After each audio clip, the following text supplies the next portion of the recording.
this month, we have a wonderful, dynamic speaker. Her name is Marianna Sousa. Have y'all heard of Marianna before? Clap it up if y'all heard of Marianna before. That sounds like everybody in the building right now. That sounds like everybody. I've been a fan of Marianna for, God, I don't know how long. She's been a mover and shaker in our city and beyond for at least like 20 years now. I'm talking from the MCing days, the spoken word days, the speaker days, and then also, you know, she has so many different titles, it's kind of hard to figure out which one are we going to focus on. How many multi-hyphenates we got in the room? You know, people, it's like I'm an artist, but then also like I'm a doula, but then also I'm a janitor sometimes on Sundays. You know, everybody does a little bit of everything. So she is the blueprint for that as well. Once again, MCing, host of a podcast, author of the Own Your Shit workbook. You know, so many gems and so many things that she's contributed to our community. So without further ado, I would like to call down Miss Marianna Sousa.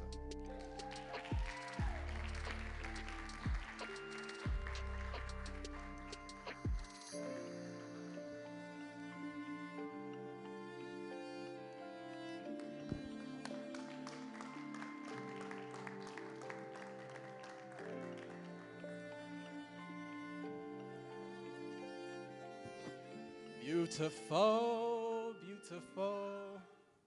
You got your, did we get you set with the mic? You did. Ooh, We did? It's We warm, good? too. It's hot. I like a hot mic.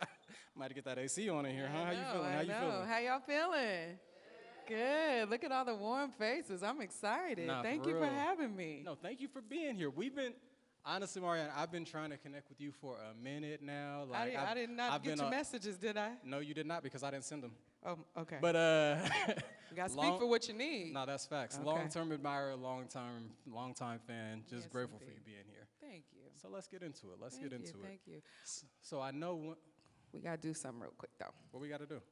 Two things. Talk about it. Coming from African tradition and returning to African tradition, one thing that we do before we take the mic and begin to speak, there was a time where we weren't able to do this. And so in African tradition, before we get started, we ask the elder in the room for permission to speak. So I'm gonna look at my mama. My beautiful mother, may we have permission to continue? That's Marianna Sousa. Y'all can clap her up, because I wouldn't be here without her. Second thing we need to do in terms of honoring African tradition and really lifting up the energy in the room is pouring libation to our ancestors. Clearly, all y'all shook your head and gave me an amen and an a woman, so you know what that's about. So instead of doing a long, drawn-out version of it, on the count of three, I want you to speak the name of 1, 2, or 3 people that have made their transition that you want to honor, that you want to show respect and pay homage to. Then we can get the party started when we got the whole ancestral realm up in here with us. Y'all with it? All right. So first I want to quickly say Cecilia and Anna Perry, my grandmother and great-great-grandmother, together we say, Ashe. And then together on the count of 3, holler out their names. 1, 2, 3. Hold on now, if it was a big celebrity up in here, y'all be on your feet making a lot of noise. Say it like you mean it. 1, 2, 3. Nina Simone. And together we say, Ashe. Okay, now we can get the party started. Oh, hey, thank you for that. One more time for Marianna. Yeah. Teaching us how to do this and all that. You know, I was going to, but I didn't remember the steps. Okay, now you know. I'm it's grateful. pouring the water into a plant, saying their names and saying Ashe. That's a way of saying amen, a woman, and putting your stank on it. That's all it is. That's all it is. Either way, Yeah. appreciate you.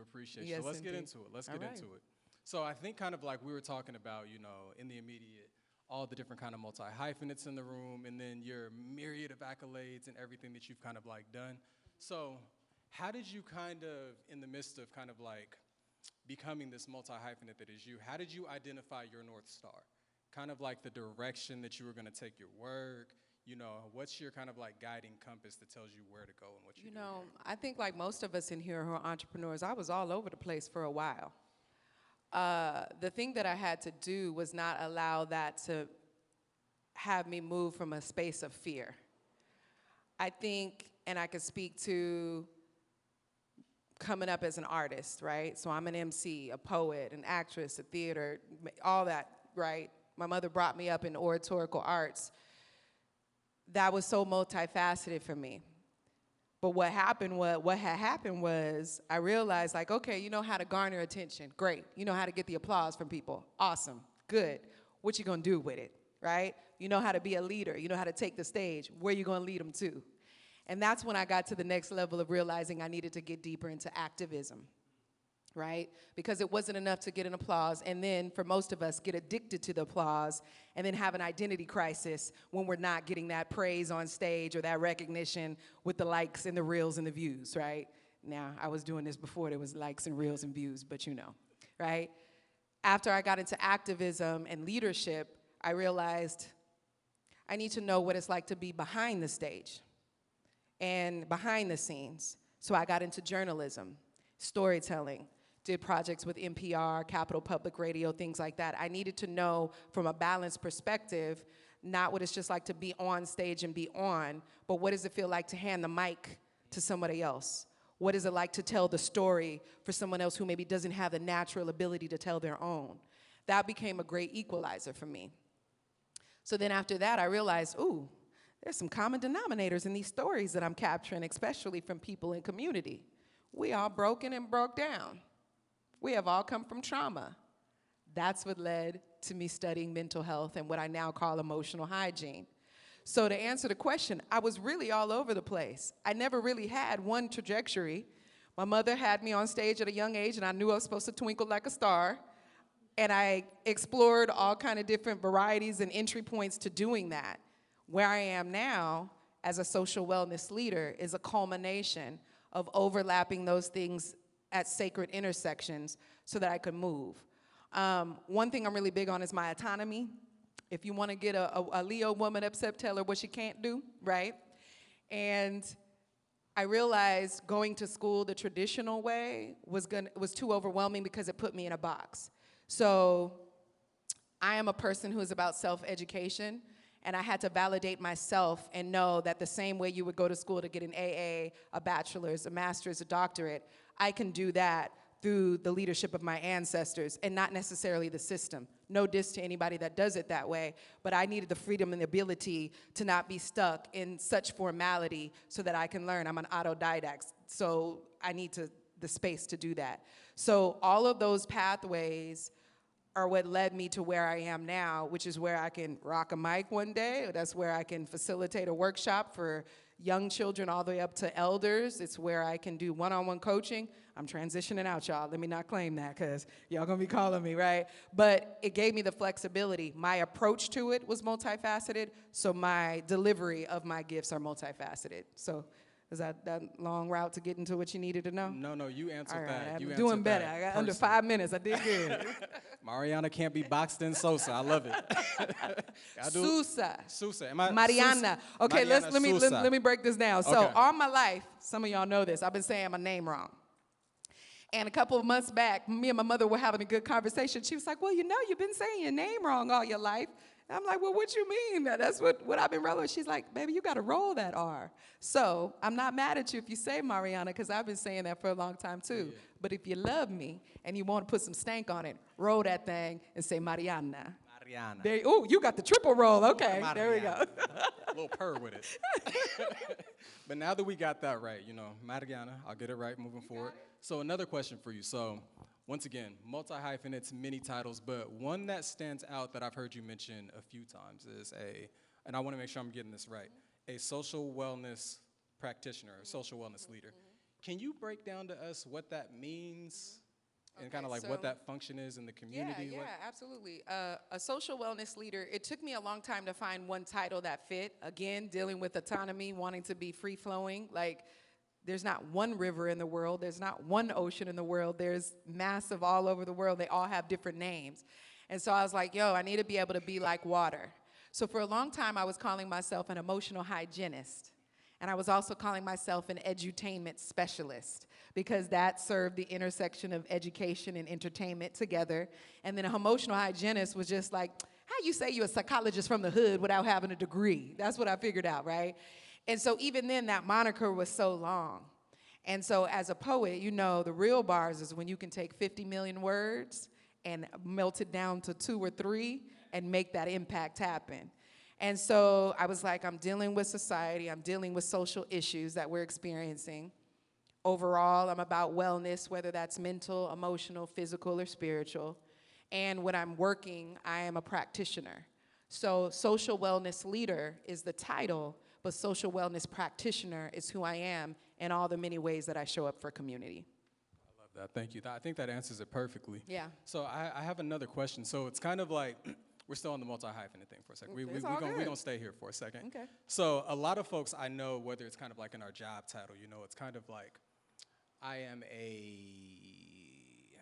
I don't know, manager. I'm a project manager. I'm an artist. I'm a yada, yada, yada, whatever, whatever. So what are your thoughts on kind of like the idea of, a lot of folks I know we tend to focus on a function, but how did you find your mission? Because those are two very different things. It was funny. I was remixing my mission statement for my booking deck last night, so that's really glad that you said that. I think that there's a piece of hair on here, and I'm a real person. I know y'all see me playing with it. So hair on here, but it ain't mine. So It's not me, I promise. I'm not dirty, y'all. Y'all nasty. Hold on. So my mission changes and evolves, and I think we need to allow ourselves permission to do that. So one of the ancestors that I align with strongly is Harriet Tubman. I did a music video, some of y'all was in it up in here, called Harriet Tubman 3000. That ancestor speaks to me. And when you really start studying your ancestors on a regular basis, they will be more than just a public grand figure. If you study enough of them, you will begin to be able to channel and know that that ancestor was designed specifically to guide you in a certain way.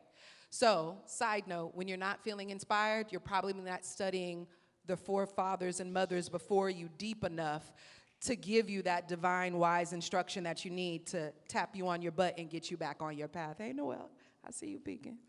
My mission changes, and I think we need to give ourselves permission to do that. When we look at our life and our evolution, our mission at one time was just to learn how to tie our shoelaces, and that was a big deal. Learning how to tie, and you was happy, and you clapped about it, and you was on to the next mission. As an entrepreneur and a business owner, raise your hand if you are an entrepreneur in this space, business owner. And if you're not that, if you have a gift and skill that you know the Most High gave you, raise your hand. Okay. When you are offering that up, how you deliver that is going to change. So there are times with my mission where I'm focused on high school students. And how I show up as auntie with them is going to hit them a certain way. The mission is the same, but the way I deliver it and who I'm delivering it to gives me the chance to be a chameleon. When I'm working with global leaders now behind the scenes and politicians and things like that, I'm still auntie with them. And I call them by a nickname just like an auntie would. I don't care what your status is, how many people you've served on the planet. Maybe the way I posture my energy shape shifts according to the room and the collective that I'm with, but the core of my mission is always to free up people and have them to feel refreshed mentally, emotionally, and spiritually to reset you and put you on your way. So when I was rocking mics as a young gal, 20 years old, killing the stage, I was still refreshing. And what people don't know is the reason why I call my work refresh sessions is because for the last 20 years, that has been the resonating theme that people who knew me and didn't know me would always say. Oh, your conversation is so refreshing. Oh, your stage show, your lyrics were so refreshing. Oh, my one-on-one coaching session with you, I feel refreshed. So if you're doing the work and simply surrendering it to you, the mission will eventually reveal itself and it will shape, shift, and change along the journey. Yeah.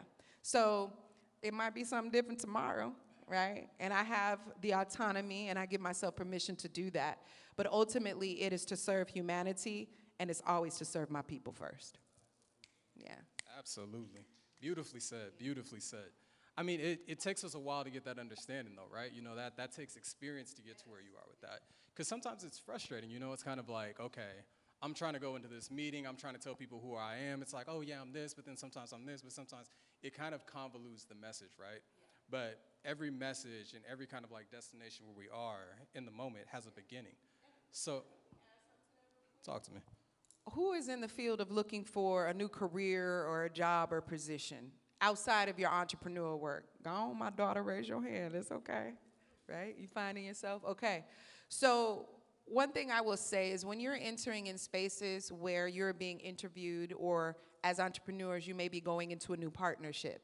When I'm doing a lot of my professional development workshops and things like this is something that I say, whether you're in an employee perspective, and some of you are my friends, I've said this to you personally, whether you're going to reach for an opportunity and it's from an employment point of view, whether it's partnership and working with collaborations, you are not there to prove who you are. You are showing up and you are sharing who you are. You don't have to prove nothing. The moment you get in a disposition with employment or partnerships or collaborations, maybe you're acquiring contracts, the moment you start trying to prove yourself, that's when your little cousin, the imposter, will come in. I'm not here to prove myself. I'm gonna wake up and do what I do every day. I'm gonna make it do what it do. I'm gonna do it and do it well. My mother raised me that way. If someone comes into alignment with me and the partnership or the opportunity clicks, I ain't gotta force it. And when we get into the space of proving ourselves, we start shrinking. Our posturing and our disposition starts minimizing. We start getting nervous. No, I tell people all the time, they're not just interviewing you, you are interviewing them. And look, this goes into personal relationships too. I'm learning that more and more, right? Ladies, if you hollered and got with everybody that wanted to get with you, you'd be dating the whole wide world, right? Same thing with professional opportunities and entrepreneurial opportunities. I think sometimes we get so excited that we don't vet them well enough. We're so busy trying to prove that we're worthy, right, of being worked with, that we're not vetting through and saying, hey, this is a dual situation here, and I'm looking into who you are and what you're about, and you don't need to prove yourself, just show me what you're working with. It'll show for itself. So I don't try to prove myself no more. Last time I did that, I was rapping, talking about I was a pit bull in a skirt, you could get hurt, and I'm not that bitch. Bars. I'm not. I did it well because I'm a good MC, but it started veering me from the righteous path, the root of truth, justice, and righteousness of my aunt that my mother raised me in, because I was trying to prove I was the baddest MC on the planet, when in actuality, my mission was changing. I was only to be an MC for the first 10, 15 years of my life so that I understood mic control, so I understood how to be a woman in a male-dominated society, and I had confidence. That was just training grounds for it. The mission changed. But when I started talking about I'm the baddest bitch, I'm a pit bull in a skirt, you could get hurt, I wasn't being genuine. And people that knew the reality and the truth was like, that ain't you a lover, right? So let's drop in 2024 this idea that you have to prove yourself to get validation. If it's in divine alignment, it will happen, it will click with the effort, the knowledge, and the wisdom that you have to provide. Yeah. Facts. We dead in code switching. That felt good. That sound good. Huh? That sounded good. Yeah, you was talking that talk. Thank you, Harriet. Thank you. Up there talking that talk. In essence, we not doing no code switching. Yeah.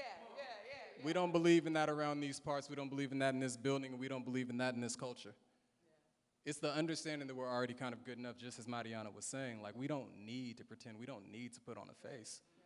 We can be us confidently and speak like us using our own diction and still be professional and still get shit done, you know what I'm saying? Yeah, absolutely. But anyways, I used to code switch a lot. Not anymore, though. And I don't do that anymore. Nah. Quite frankly, the biggest contracts and the biggest partnerships that I've had when I'm dealing with people who are not of African or indigenous descent, they love it when I come in speaking like the sister that I am, because they know you code switching.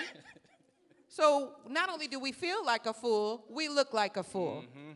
And one of the things that I realize is that I am the consummate professional, and at the same time a mother, a daughter, a sister, an auntie, and a friend. I don't have to leave any of those at the door when I walk into a professional environment. That's facts. Yeah. That's facts.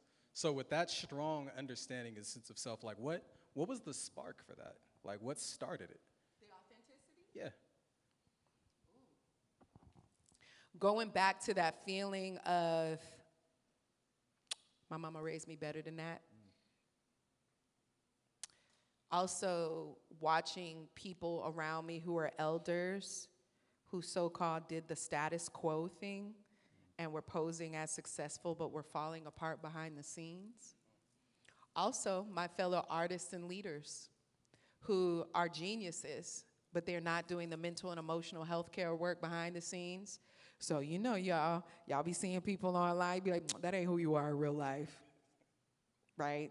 Like, and there's nothing wrong. Self-portraiting has been something we've done for countless generations, right? You can look at the ancient walls and the tombs that we study, right? We've been posing, black pose. That's one thing we're gonna do. We're gonna put the freshest on and document it for humanity to know so that we can go back and study it, our greatness.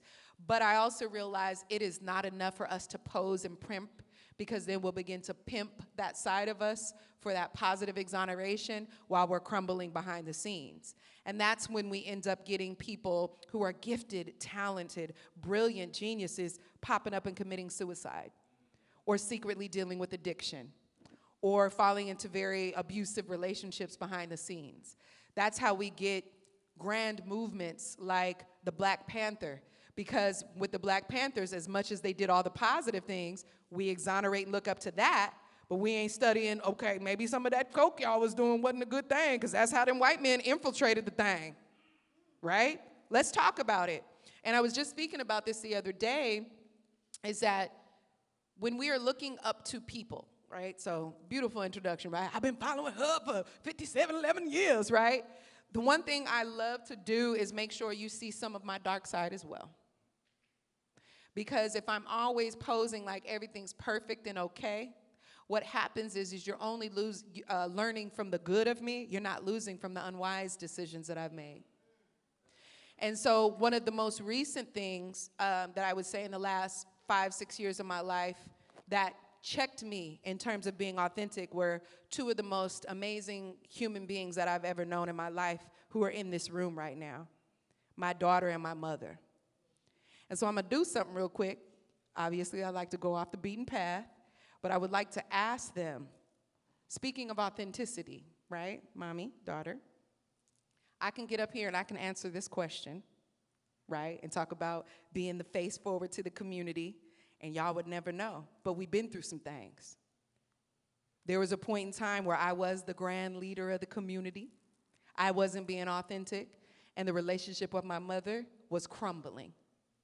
Of course, as a result of generational trauma that showed up in our lives, right? The disconnect. Y'all ever had drama with your parents? Go on, shake that thing if it's real. Oh, shake it hard. Don't, oh, look, okay, I see your fingers in the air, right? And one thing I would like to say to get to a path of authenticity, especially if you're in a position of leadership as an artist, as an entrepreneur, as an activist, as a person in culture and fashion, be okay with taking time away from that stage to get right with the things you need to heal with.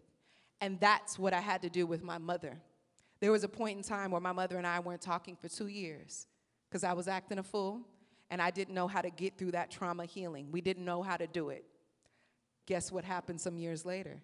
There was a point in my life where me and my daughter didn't talk for 2 years because we weren't doing that healing and we weren't getting to the root of what we needed to do. And I'm gonna tell y'all, it's scary.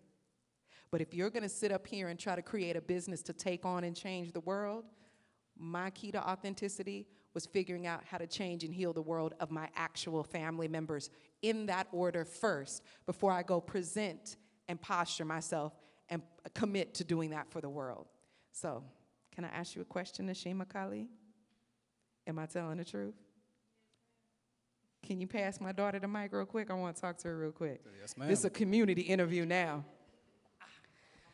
So, this doesn't happen often, right? Usually, the leader will give their version of the story.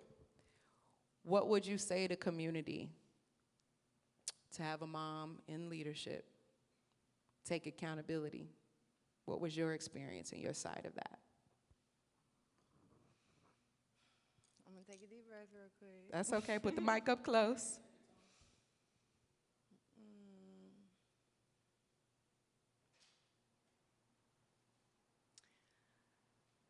I think that I didn't realize how much of myself I lost in that time frame.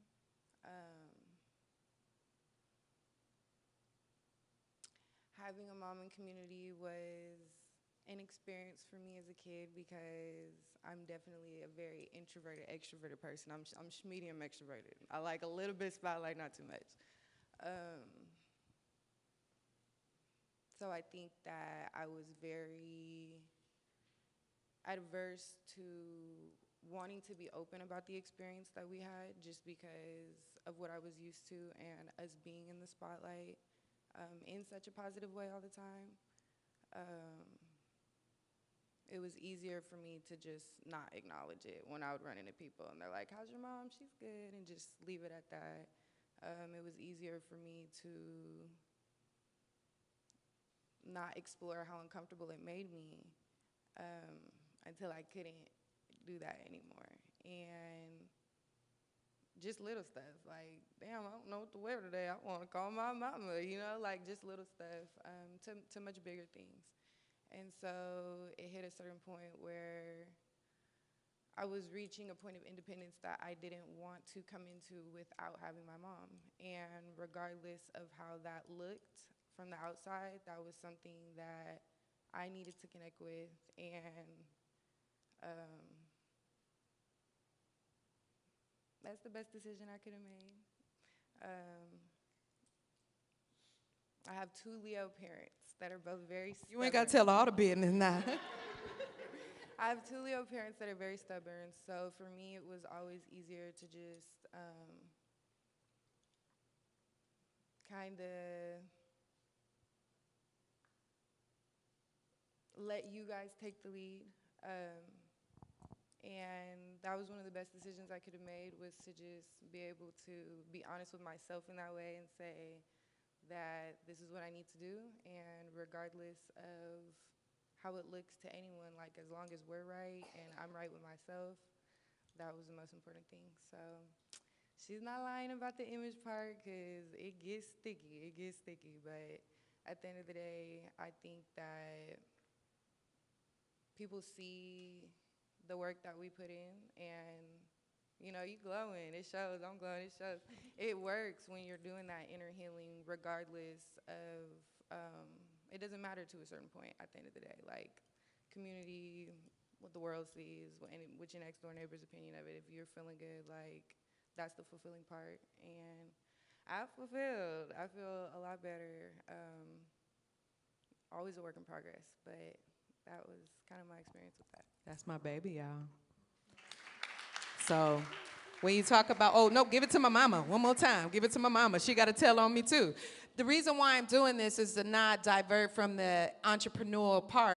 But my mission in life is to get you to understand that when you do the personal healing first, before you project your purpose and your mission to everybody else, you really get to do it for real.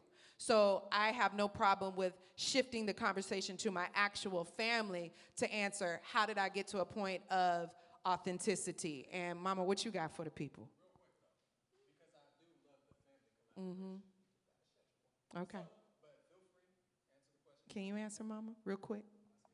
Thank you. What, our period of separation? Just authenticity. Am I who I am now that we've gone through that healing process?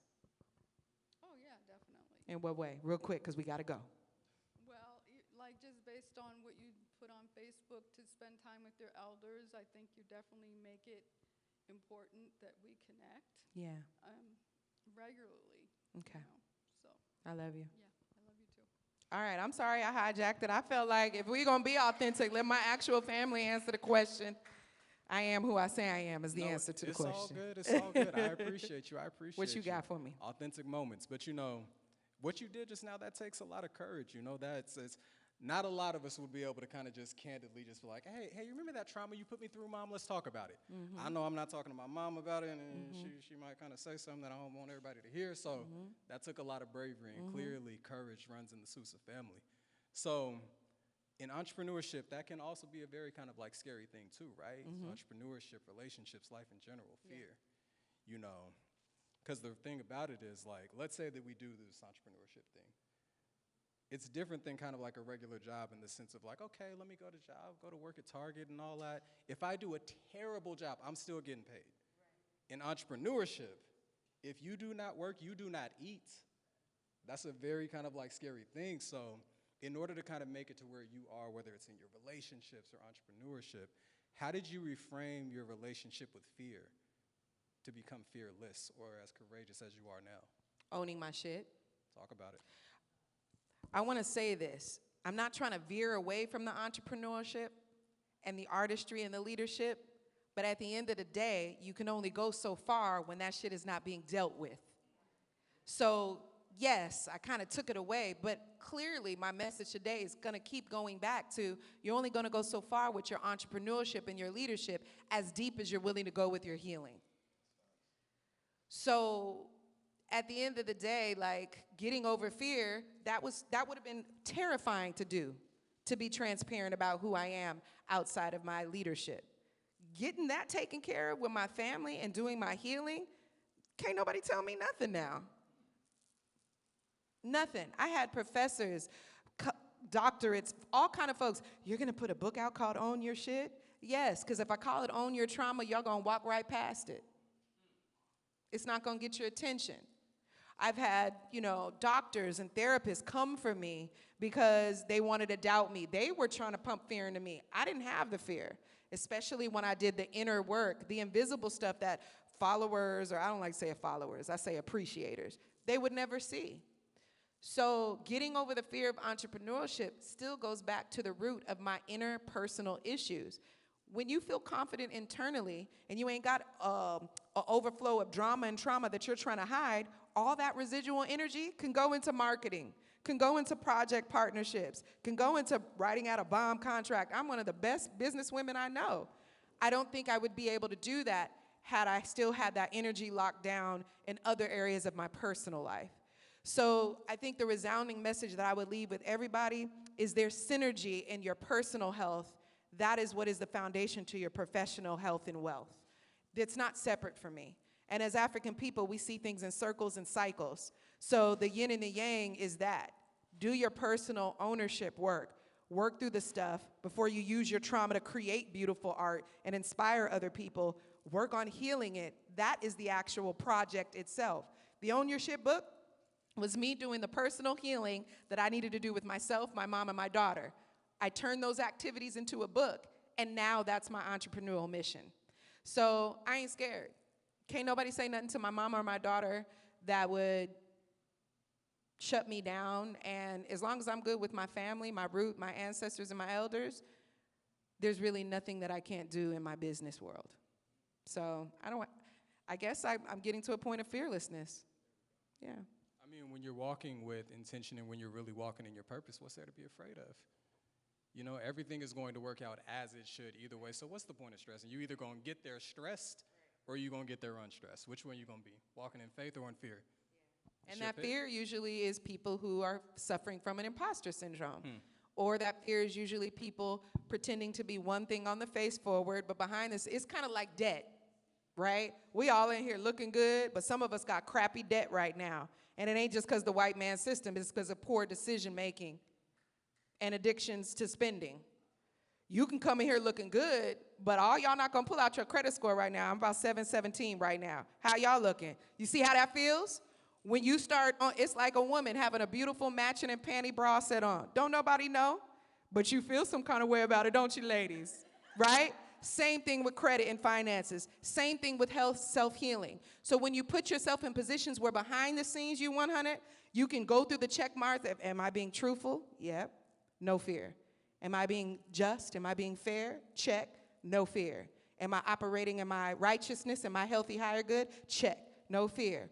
Are your elders disappointed at what you're doing and embarrassed by you doing? Check. No fear. Is your mama good with what you're doing for the most part because you're walking as a child of God? Check. No fear. Are you cool with your daughter and you done the healing work you need to? Check. No fear. Get out there and do your work. Go do your business. Yeah. Snaps. Thank you for that. Checking those boxes bring the good checks coming in. I'm just saying. I did have another question in that because it's talking about becoming fearless. It sounds like it has a lot to do with really knowing and understanding self, right? So, but us being human and us being able to only see from our own lens, like, how did you find and then kind of address those blind spots that you had needed for your own healing? Being willing to hear my daughter say, you're great with the community as a communicator, but you're crappy with me. And not being offensive because I'm the mama, I'm the parent, and I don't want to hear that critique. Being able to hear my mama say, you wasn't living right and I was about to come up to your event and bust you out in front of your whole following and not get offensive and be like, if that's how your mama feel about you, the world is eventually gonna find that out too. Look at all the famous and celebrities that build the culture right now and all their stuff starting to come out right now. Imagine if they took a year or two off to own their shit, to do at least 50% of their work. Think about that. If we are able to produce all these amazing things with our active trauma, imagine what we can create if we get to diligently deactivating our trauma the same way we activating on social media and the presentation of our greatness. So for me, those blind spots are sitting down with my sister friends, sitting down with my family, making sure to have those regular dates. How you doing? How you feeling? Sitting at the feet of my elders and allowing them to remind me who I am. And then also when I'm making decisions that I'm like not confident in, that's usually the direct arrow to an area that I need to work through. If I feel confident in how I'm talking, how I'm moving, how I'm operating, that probably means I'm operating out of alignment with the Most High. But when I start questioning myself, when I start doubting myself, that's the exact arrow where there needs to be some accountability held. And I take that vulnerability to the people that I love and trust and let them analyze me and tell me about myself. Because oftentimes leaders are the ones that don't have to be held accountable because you get so much reverence, right? If I left it all to y'all, y'all clap for me all the time and applaud for me, tell me how amazing I am, I gotta have somebody tell me, yo, you got a booger in your nose, boo. I gotta have somebody that's willing to do that. And if you don't have that sacred, wise counsel in your collective, that's your, most of us call them board of directors in meetings. You should have a board of wise counsel for your life, because the bigger you elevate with your business, the more accountability you're gonna have to hold. And if you don't hold it, I guarantee you that will be the very thing that makes your empire crumble. Look at America. So for me, not being defensive, I used to be a very angry young adult and not want nobody to tell me about myself. Getting in the practice of having sacred people in my life that could tell me about myself, and my knee-jerk reaction isn't to feel bad, but to know this person loves me and they're telling me like, you're doing too much right now or you're not doing enough, and being able to take that and sit with it and see what self-assessment needs to happen to change. So the first real time that happened was with Nashima Kali, when she busted me in my jaw with that. You're a great communicator with the community, but you are awful with me. And I had a choice right there. Am I gonna listen to the child that I brought to this earth giving me an assessment, or am I going, I'm the parent, don't tell me? And that's the generations that we tend to come from. So yeah, I got good people in my corner that'll let me know if I'm not acting right. I hope they'll tell me. Y'all tell me, right, April, Portia? Y'all let me know, right? Okay. We need that. We need those good people. We need those good people. And I honestly, Marianna, excuse me. Roll that thing, roll that thing. Excuse me. I really appreciate kind of like the transparency here, because not everybody can come up here and honestly talk about, you know, the family, the bullshit that comes with entrepreneurship and all those kinds of other personal relationships, especially not, you know, not recorded, you know. That might be something we might have a little more candid, a little more behind the scenes compo. I'll erase that live. I'm gonna erase that live. Not for, yeah, not this time. I gotta record it. But in that same tip of transparency, you know, how do you kind of sustain? Because let's be real about it. Like, there's hard moments. This shit gets difficult.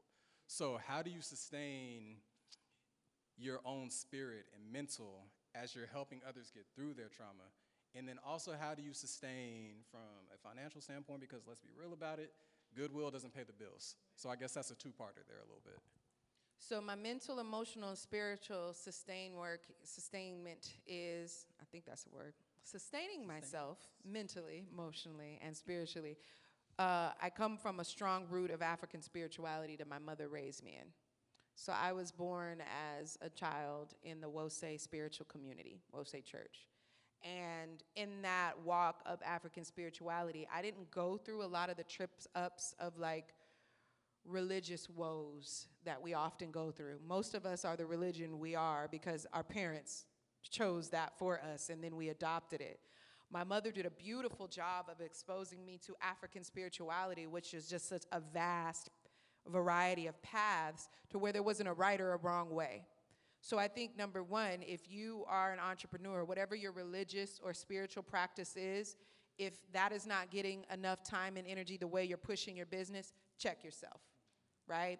For me, the day does start out with meditation. For me, at least once a week, I'm going to a place and sitting in a meditation pod and listening to binaural beats and doing guided meditation. For me, I go to sleep every night listening to the 42 Laws of Ma'at for an hour. I fall asleep to it. So I intentionally do it in my conscious being, but I also program myself subconsciously the same way these songs are programming us in the background.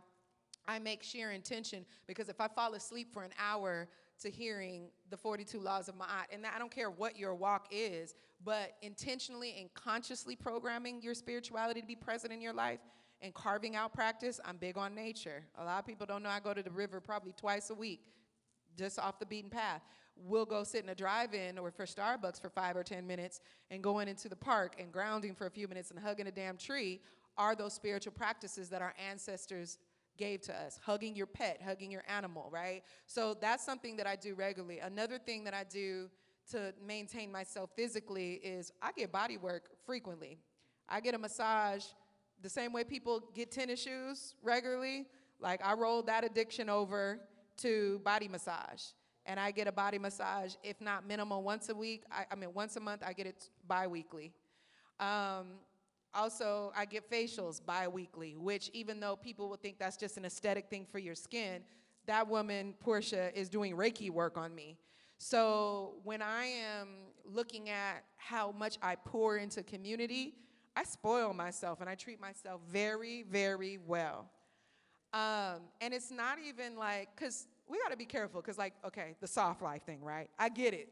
I get the sentiments, but a lot of people are posing the soft life because they got lots of plants and wispy hair and, got some sage going on, right? It's easy to look like you're looking like a healthy person. They got filters that'll do you up, to just have you all dewy and glistening, right? And then in real life, it's like, dang, your pores, your skin, your tongue, your teeth, your eyes, they're telling me a different story. So when I realized, and somebody tried to guilt me, like, damn, you get a massage regularly. Damn, you go plunge in freezing cold water regularly. Dang, you go to the sauna, sweat regularly. Yes, I do. And you go to the bar and you drink about how much does that tally up? You eat what, and how much does that tally up? You wear what? A name brand that ain't never gonna love you back, okay, so the way I sustain myself is treating myself with the same tender, loving care my mother gave to me when I was a child and that I gave to my daughter. I talk to baby Mari all the time. What the baby need? You emotional? Where you need to go? Who you need to see? Who you need to have a conversation with? Where you need to go marinate at? So the spiritual aspect on question 1 is making sure to intentionally and subconsciously create space to honor my spiritual walk. And I actually use that as a part of my business acumen as well. And then the other half is sustaining myself physically, is trading out my addiction to marijuana. I'm gonna just be real about that too. I smoked heavily for about 17 years, and I don't smoke maybe 6 years now. Don't freak out. If you're a weed head, don't feel no kind of way about it. But I did have to realize that when we are drinking and smoking, there's a difference between doing it because you're celebrating, because you're stimulating for creativity, and because you're doing it out of habit. And a lot of us fuss about, you asked about financial wellness. Most of my entrepreneurial heads that say they don't have money to invest in their business, they get that eighth every day. Every day. That's a lot of money. The blunt wraps, that's a lot of money. We can be real in here, right? Talk about it. Okay, good, because Some of y'all looking seen right now. Some of you have goals and things that you want to invest for your merch, for your products, trainings. I want to go fly to this retreat. You smoked it the last 3 weeks. So for me, what I realized was, how bad do I want to walk in my purpose as opposed to be in a drunken or a smoked out stupor? Don't get me wrong, that doesn't mean that I won't do it ritualistically.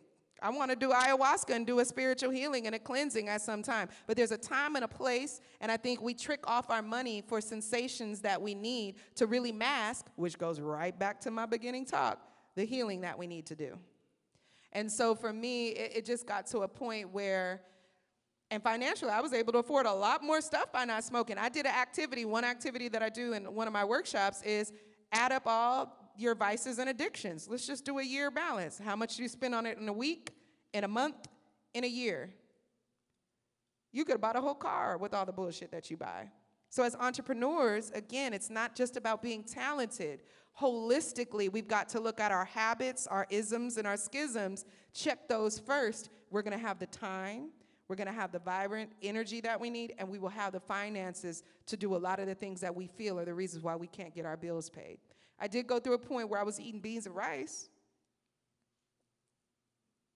I went from one client to eventually I had up to 75 coaching clients at the peak of my career when I was coaching exclusively. That was a lot, but try to tell my stomach that when I only had one client, right? But I stayed consistent, no different than a barber or a hairstylist. You start with one. Now transitioning from out of coaching one-on-one to facilitating keynotes, workshops, trainings, retreats, same thing, right? I had to go from booking one here or there to now I'm getting requests in that inbox on a regular basis. But it took for me to quit a lot of my addictions, to do a lot of spiritual work, and to do a lot of physical health accountability to have the high level standard that it took to supply myself with those things. I got a little preachy, but it was real, huh? Sorry, not sorry. Y'all called me to do this. I'm here. What time is it? Is it time to go? It's 3:13. We got 15 minutes left. We're here to talk about it. We're here to talk about it. Don't worry, I got us on the time. My mama said I was going for that dopamine hit. Don't tell on me too much. You had the mic already, mama. Don't tell. I remember I would get in the car with my mom, and she'd be like, oh, my. Until I stopped smoking, I didn't realize how stanky I was. I'm out here talking about I want to heal the world, and I was funky. You can't heal the world and be funky at the same time. You can't be stanky and try to make the world smell good. It don't work that way. It don't work that way. Let's talk about it. But I do have a few more questions here, not necessarily from me. We want to make sure that we give some time to the audience to ask their questions, so it's not just me up here talking to you. Because they nosy. Y'all nosy, huh? Let's talk about it. So I want to open it up to questions, y'all. Does anybody have any kind of questions? Let me pass this mic. I seen Ajwa throw that hand up first. I got you. I saw you over there, bankhead bouncing. You felt something. Yes. What's your name? Ajwa. Ajwa. Nice to meet you. I look forward to connecting with you in the future around Tap Talks. Ashe. I had two questions, actually. So my first question was, and I'm curious, this is just how I was hearing you, but I'm asking for clarification. But I feel like you were saying a lot of healing a lot of things before you project. I took a direct note, before you project your purpose and mission, and whether that be art, your creativity. And I feel like I'm just looking for a little bit more clarity on your position on that, because I feel like, yes, healing, but I feel like some of it will also, of course, be healing alongside, because I feel like in order to even get to the place that I'm in now, where I can resonate with a lot of what you're saying, a need to go do some other work now that I've kind of, gotten maybe ankle or calf deep in this entrepreneur, this purpose work, all these things. There's a need for some other work, but I probably wouldn't have gotten there without starting some of this purpose work first.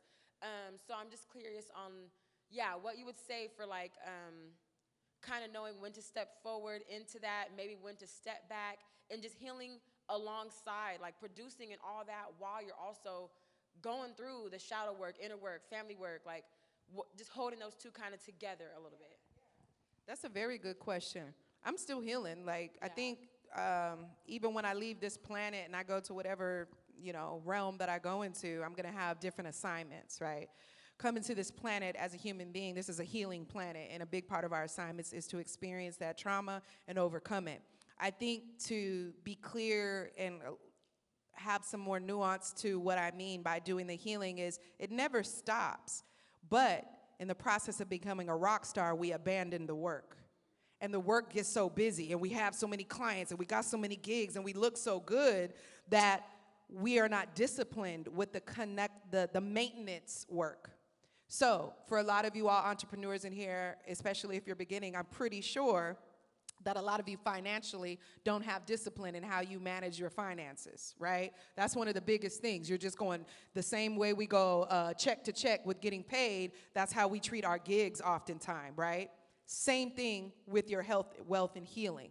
You get excited because you get the first next contract for the big gig, and you're so pleased with that other work goes to the back burner Because it's like, ooh, it got me this far. I'm good. I'm healed. You got them friends that say, I never say I'm healed. Notice I say it's a healing process. But the same way you should be doing quarterly check-ins with your finances, once you get to the point where you're $1 billion CEO, you can't just come in doing check to check. We got to sit down and make time to do our finances, to do spreadsheets, right? And if you're smart, you do it quarterly, so at the end of the year, we're not struggling trying to do all that back pay and sometimes end up in deficit. Use that same financial analogy, right? Because right now, I sat down with my friend the other day. I was doing my taxes, and I had to look back like, damn, I had all my stuff laid out, right? Same thing with your mental and emotional health work. Quarterly at minimum, there should be some deep dives. The same way quarterly at minimum, you should be going through your books to make sure you didn't miss any expenses so that at the end of the year, when you got to be a responsible individual, if you do ascribe to paying taxes and you don't want that good old boy to come to you, right, looking at your door, same thing that's going to happen mentally and emotionally if you wait until you're in crisis mode. So what I would say is, yes, part of your trauma leads to your purpose work.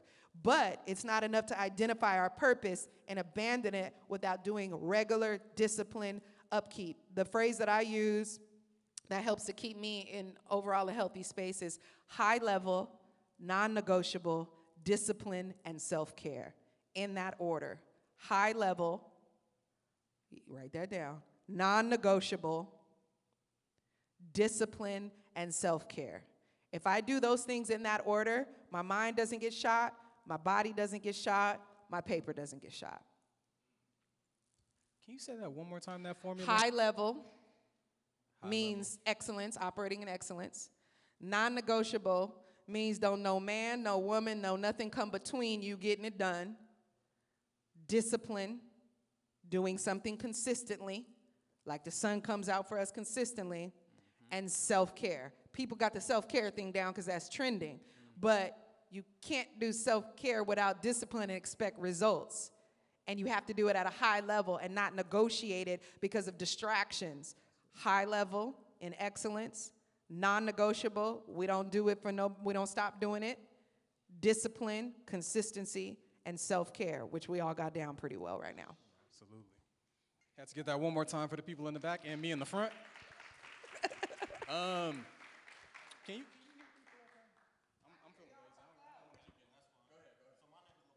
Hi, Levante. I appreciate you for just curating this space today of transparency. Well, he curated. I just showed up. I'm glad you're here, and I appreciate you too, my brother. I appreciate everybody for the most part. And so the question really that I had is, so for yourself, I see you as a life breaker. And so that's a heavy weight for a lot of individuals within the field of just helping individuals. How did you, or where was there a time where that weight became too heavy? And how did you create a balance so that you didn't dim that light? That's really good. And Sister Kendall, thank you. That's a real good question. Sister Kendall, we was just talking about that, right? So when I started my practice, my mental health coaching practice, my emotional hygiene coaching practice right before COVID. So I started at the right time because everybody was losing their mind, right? What I had to learn is that as a light bearer, correct, right? And then if you really want to get comedic with it, I'm the spirit of Sekhmet, and I'm the spirit of Ma'at. Those are the two work assignments that I have, right? As a spirit of Sekhmet, Ma'at, my role is to not actually be anyone's healer. I'm here to facilitate healing processes for people who want to do the high-level, non-negotiable discipline and self-care work. Once I start attaching to someone's suffering, I'm not being effective in my work. And a lot of healers and people in positions of, and this could be artists, this could be heroes of the planet, right? People look up to us and then we absorb to them feeling like they're suffering. I am a conduit. So when I finish my last coaching session or after I finish this workshop, I'm done with y'all. I'm about to go eat with my mom and my daughter. I ain't gonna think about y'all again. Nowhere in being a light bearer or a healer facilitator means I have to attach to anyone's suffering. That's why there could be war going on the other side of the world, and that's not necessarily my battle. I'm still allowed to experience joy. Some people feel, and this is the word empath. Raise your hand if you identify as an empath. Watch that shit. Watch it. because that became a trending thing too. I'm an empath. And it got so deep to where it's almost like I don't know how to have my experience without being affected by everyone else's suffering. This planet is a healing planet. So there will always be people, places, and things going through a process of suffering and healing. If we attach to the suffering because we are here to help guide people through it, we will end up taking on all their mess, and then we will not perform or stand in purpose the way we're intended to. So the thing that helped me to do that when it got a little heavy, I was like, woo, Lord. When I first started doing refresh sessions, I would throw up after, and I would get really bad headaches. I was like, okay, I know I'm doing what I'm supposed to do, but I know I ain't supposed to be feeling like this for 2-3 days after. Once I realized, again, high level, getting the massages, doing the meditation, doing all that stuff, it's not just cute for us to do on social media. It is the sacred African way and indigenous way of life. Once I started doing that, I was clocking like 7 refresh sessions in a day, especially in COVID. Not feeling no way after. All right, you gonna do your homework? Yes. Okay, bye. I'm done. The vessel has closed. The mantle has fallen. I have no attachment to you after that. And that has actually helped me even in like outside of serving, right? Just, I'm done with you. What else you need? I give it all I can, right? Once the vessel closes, stop trying to squeeze it and milk it for something that ain't there. So if your eyes are telling me you are too a light bearer, and you're asking me this question because you want guidance and assistance through that, give what you got. Leave the responsibility on them to follow up and follow through on that head, heart, spirit prescription that you give to them, and give that to them to do. And you go, like I say, I go on my Mari little way after that. I say. I appreciate that question, and thank you for the answer, Marianna. Beautiful. All right, we got time for, I want to say, 1 or so more. Because I'm hungry. Not for Y'all real, got me to too. hurry up. We got to get some lunch. All right, Chris, what do we got? Lean it in. Go on, get it. Get what you got. What you got?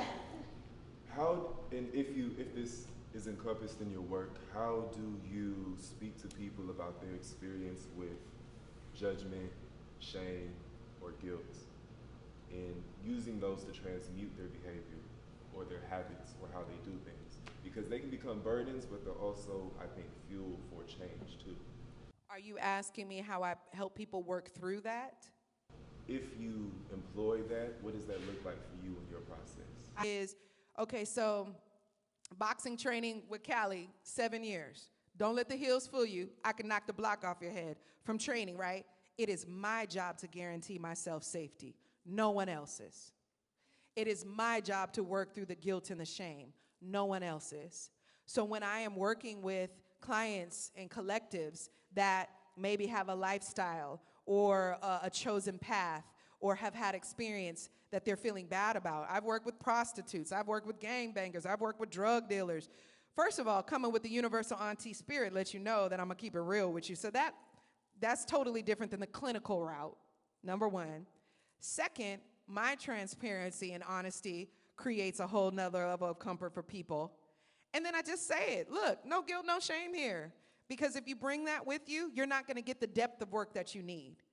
So if your guilt and shame is so thick, even though you're asking me for help, that you're going to walk away from this divine alignment and refreshing experience and not get what you need, then I'm not the one for you. When you are ready to not harbor more focus on the guilt and the shame of what you've done or what people think of you, that will be the time you will open up and receive whatever medicine that I have or whatever guides have for you. So again, don't wait on somebody to not feel guilt and shame. Same with this brother, right? You offer the medicine. If they want to receive it, give it. If they are not ready, know that the universe will guide the right person at the right time to be that one. And if that person is you, and you are working through guilt, or working through shame, or working through embarrassment, or working through all the isms and schisms that come from the dirty shit you did in the closet, start doing exactly what I'm modeling now. Start doing the healing and being authentic about telling it. When anybody else thinks about it, it's none of your business. Does that answer your question?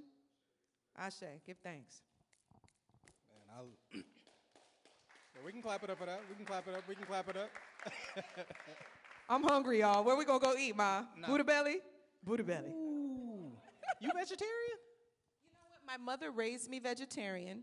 I went through, that's another, that I have to give my mother more props, right? Because the foundation that she laid for me, even when I strayed from it, when you got a good foundation laid, you'll get right back to it. So when I was trying to bulk up, I was like, I'm going to eat all the chicken. I was like, okay, this not working. This not working. So now what I would say, I'm careful because vegans are gangbangers now. Vegans are gangbangers, right?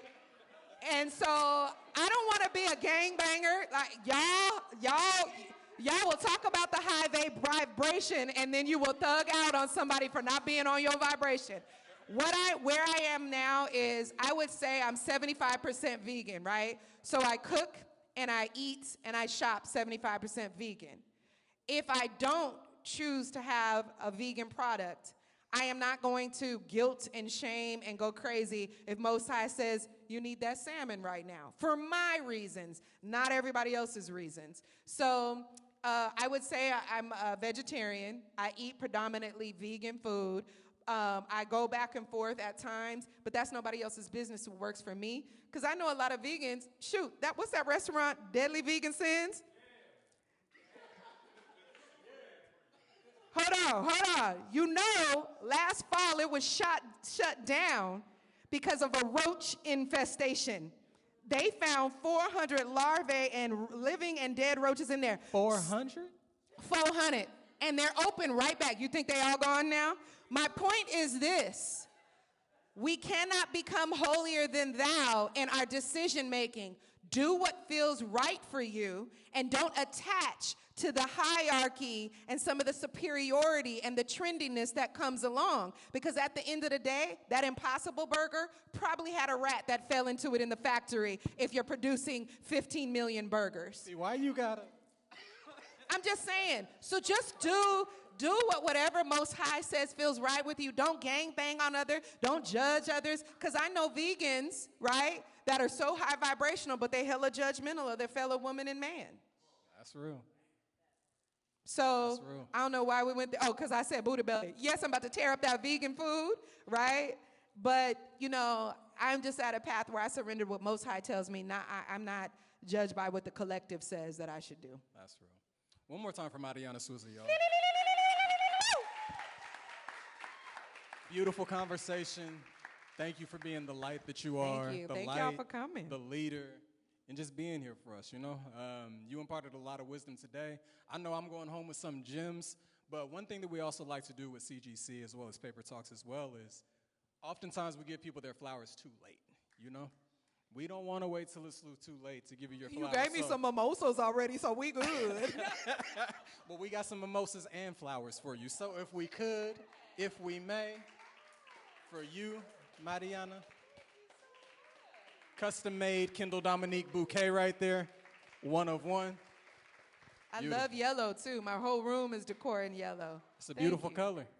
So just want to thank y'all all for being here as well. Before we get up out of here, feel free, meander, stay around, chill, get to know somebody, connect, and just build. Oh yeah, in the back. My mama said, "Look, pump my little merch." My bad. And Hold then on. we got some merch in the back too. Yeah, so I'm actually gonna go for a player price. I want to sell out all the shirts I got. I'm selling shirts for $10 today. I was gonna do $15. Player price for this collective, $10. I got Own Your Shit shirts. They run kind of large, and there's also a book there, the workbook that I have, the Own Your Shit workbook. I don't have any here for sale because God bless somebody bought a bulk order the other day, so they bought me out, which I ain't mad at that. So I have one that you can flip through, and then on my big sign, there's a scan there where you can scan it and order on Amazon right now. If you already got it, that's okay. It's the gift that keeps on giving. There's probably a person in your life that you want to hold accountable, but they are too sensitive about it. Tell them, I got this book for me and I got it for you. It has charts, graphs. It's a beautiful self-assessment tool for anybody that's struggling with mental and emotional health, and maybe they're not ready to go the clinical route or even pay for coaching or anything like that. So scan the sign to go to Amazon to buy your book. I have the scans up there for you to purchase a shirt. Be honest. If you pick up a shirt and take it, scan that shit and send me my money. And my mama got something to say. What she say? Oh. My mommy said to tell you that the acronym for SHIT, S-H-I-T, means some healing in there, because we all have some healing in there. So go buy a book, go buy a shirt, and I have a poem up there called Refresh. It's a custom poem, and I signed it. If you want to take one, you can, and you can give a love offering and scan it as well.